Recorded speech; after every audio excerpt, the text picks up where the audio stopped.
Easily find, book, and manage your travel nursing assignments with the AMN Passport app. Download today. Don't assume. I try not to assume that I know what they're doing at that very moment when they're not answering my pages, because I don't know what they're doing. It's a different specialty. I've never been oriented to that workflow, so I can't speak to what their priorities are in a day. I can't just assume that they're sitting back there, not doing anything, not answering my page, because honestly, that's probably not what they're doing. They have different responsibilities than nurses do. And even if they are sitting, at a computer back there, they are probably in the middle of something and they've prioritized my page under something else. If they're a newer doctor, if they're on orientation, or they're, a younger resident, they might have to get somebody else's opinion on my question that I might have. So it might take a little bit longer. They might be in surgery, and this isn't to say that younger LIPs don't need coaching on prioritization skills. They totally do. They need to learn. It is helpful to get feedback from the team, from the nurses, but there is a way to do it that maintains professionalism, that conveys what you're trying to say, and keeps a level of respect for everybody. If you feel like you wish a situation would have been handled quicker, then open up that communication to that doctor. Tell them why you're concerned. If it's something that can't wait, I'll try to explain what's giving me extra distress. Don't ever stay in that distress. Staying in that moment of moral distress or anxiety that nobody is listening to you and you're concerned about the patient will burn you out. Absolutely. It's not a good feeling, and it leads you to trusting no one but yourself, which is not a good place to be. If you feel like there's a pit in your stomach about something, then you have to tell somebody about it. It's best to tell that person that's involved, and you have to do it with a level of respect and open communication and humility to what you're saying.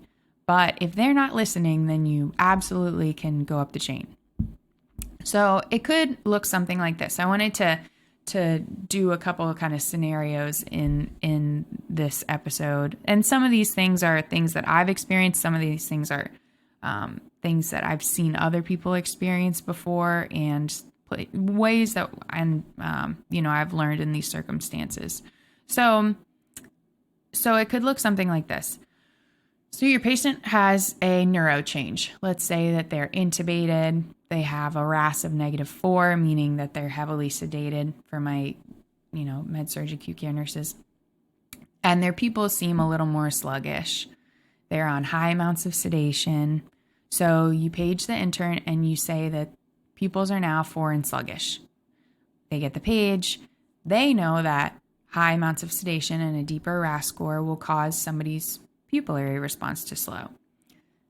So they don't page you back, because in their head, they've already solved this puzzle already. You don't get a response. You're still concerned. So you go tell the charge nurse, and you should be telling the charge nurse about any concerns that you have, assessment changes, communication fallouts, whatever is giving you that pit feeling. Charge is a seasoned nurse. They should be.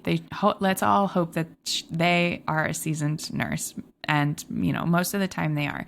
And they might be able to give you that peace of mind, that piece of information, and let you know that, somebody on high amounts of sedation might have a slower pupillary response. But even so, a resident not answering a page is not okay. It's not professional, and that loop of communication needs to be closed. They need to learn that it needs to be closed. So this is what you do. You take a deep breath, you give them the benefit of the doubt, you stay respectful, and you page them again and say, hey, I'm concerned about this neuro change. What are your thoughts on the pupils slowing? Boom.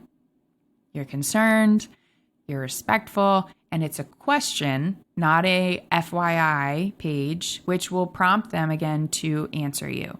And neuro changes need to be taken seriously. So it's a learning process. You just have to be respectful when they are, in that learning process.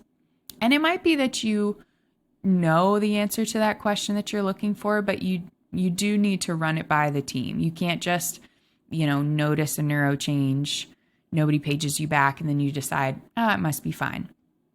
Because again, don't assume, because there's always a possibility that your concern is right and, that they've got a new head bleed or something and you were the first one to catch that neuro change, but nobody took you seriously. There were other reasons for pupillary responses.